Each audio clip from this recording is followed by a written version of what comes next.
Assalamualaikum warahmatullahi wabarakatuh. Halo semuanya. Izin memperkenalkan diri, nama saya Muhammad Iqbal Nurjaman dengan NPM 225520111257. Saya dari mata kuliah Professional Development dengan dosen pengampu Bapak Jek Febrian Rusdi, PhD dari Universitas Teknologi Bandung.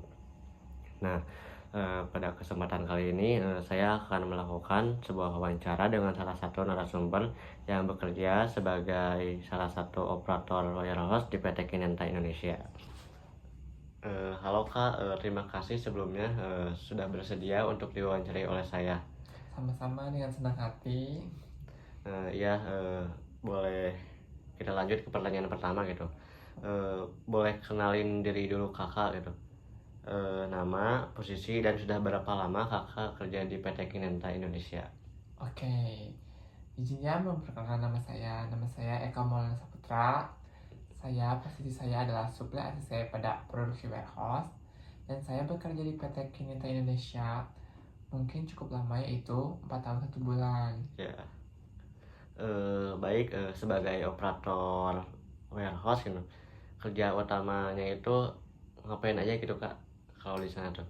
Oke, kalau posisi saya sebagai supply setting ACC itu saya menyeting ataupun menyuplai aksesoris untuk wiring harness yang akan dilanjutkan next prosesnya pada operator produksi atau departemen produksi Ya. yang berada di step selanjutnya. Mungkin seperti itu. Kalau boleh tahu, tantangan paling sering dihadapi di pekerjaan ini apa gitu kak? Mungkin tantangan yang sering dihadapi oleh manpower setting ACC itu yaitu terlebih banyaknya material yang sering kurang ataupun berlebih ataupun tidak balance. Dan paling sering terjadi pada departemen warehouse itu stok barangnya SH atau stoknya habis. Jadi mungkin itu akan membuat bottleneck proses menjadi lebih lama ataupun akan Ya. menyebabkan proses itu menyebabkan adanya tambahan waktu. Oh Mungkin ya. seperti itu sih kalau menurut, dan hal yang sering saya rasakan. Berarti hal tersebut bisa menghambat produksi gak sih? Ya, mungkin barang tersebut akan menghambat produksi, terlebih kan apalagi pada Ya. departemen quality.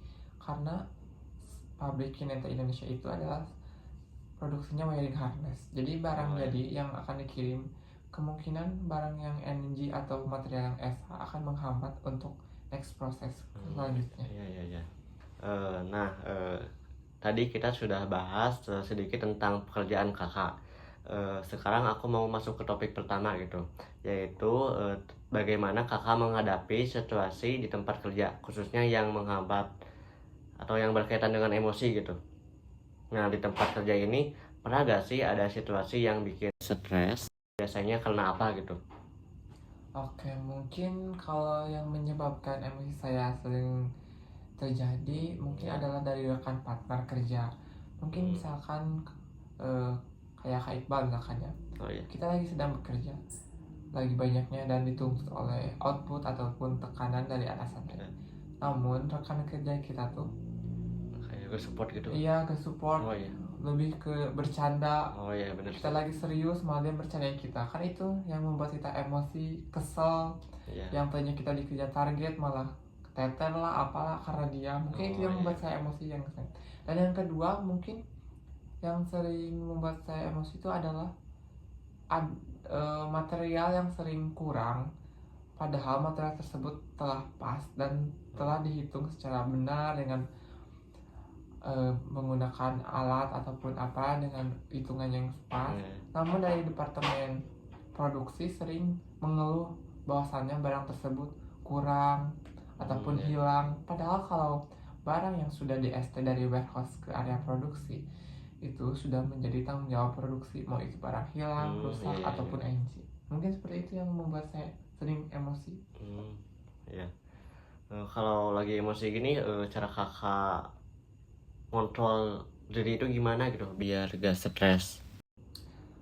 Oke, kalau diri saya pribadi sih untuk mengontrol emosi paling yang pertama paling kita cuma menghela napas, karena kan kita juga dituntut oleh kerja dan profesionalitas pada pekerjaan. Mungkin benar saya sih. lebih sering untuk mengontrol emosi, sering mengambil permen karet ya, karena Iya benar. menurut saya permen karet itu seketika dikunyah dapat meredakan emosi bagi saya Iya pribadi. iya. Namun lain halnya dengan orang-orang lain ya, seperti mungkin Mas Iqbal kalau lagi emosi, entah apa yang akan dilakukan Iya untuk benar-benar. meredamnya. Mungkin seperti itu.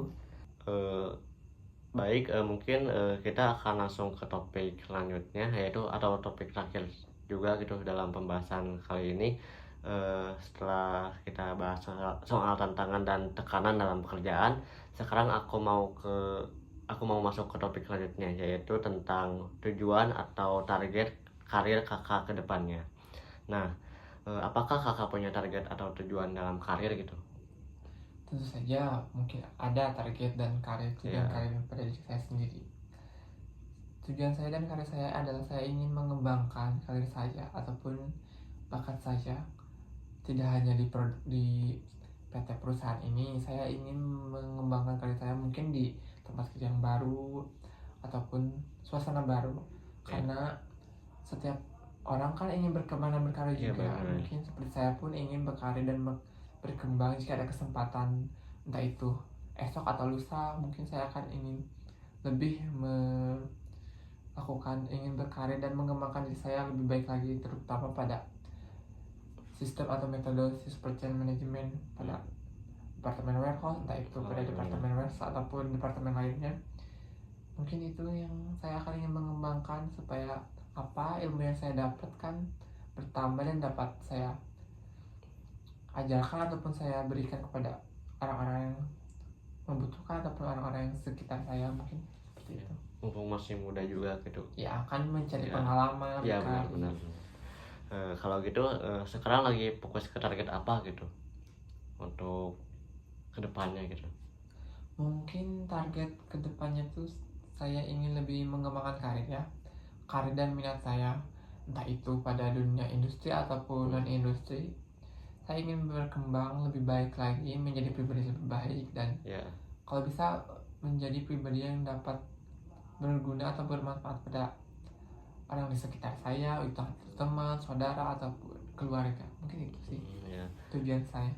Terus langkah yang dilakukan untuk mencapai tujuan tersebut gimana gitu kak? Agar tujuan tersebut tercapai gitu. Mungkin kita harus terus berusaha. Jika ada kesempatan ataupun waktu yang pas itu, kita harus masuk ataupun kita jalani. Jangan sampai kita mengabaikan waktu ataupun kesempatan yang ada di depan kita. Walaupun kita bingung dengan tujuan ini benar atau tidaknya, tapi setidaknya kita coba dulu. Siapa tahu, tidak ada yang tahu apakah ini akan menjadi karir yang baik ke depannya ataupun tidak. Benar-benar. Setidaknya kita mencoba selagi masih muda dan mencari pengalaman baru kan, Iya, iya. hal yang menarik kan. Ya benar. Baik gitu kak. Terima kasih banyak atas waktu dan sharing pengalamannya gitu. Semoga apa yang kakak sampaikan bisa bermanfaat khususnya untuk mahasiswa yang ingin masuk ke dunia kerja gitu kak. Eh, Mungkin saya banyak terima kasih kepada kakak gitu karena telah membantu saya juga gitu dalam sebuah wawancara ini. Ya, sama-sama, saya dengan senang hati malah Ya ingin baik. Mungkin nextnya kalau saya butuh sering-sering sesi lagi dari kakak tuh mungkin saya nanti akan coba-coba tanya-tanya kakak lagi. Boleh boleh, gak sih? silahkan, boleh. Ya, Saya baik, baik. terbuka untuk semua orang kok. Mungkin sekian dari saya tentang wawancara singkat dengan kakak Eka Syaputra sebelumnya gitu. Mohon maaf bila ada kesalahan atau ucapan yang kurang jelas itu dari saya. Wassalamualaikum warahmatullahi wabarakatuh.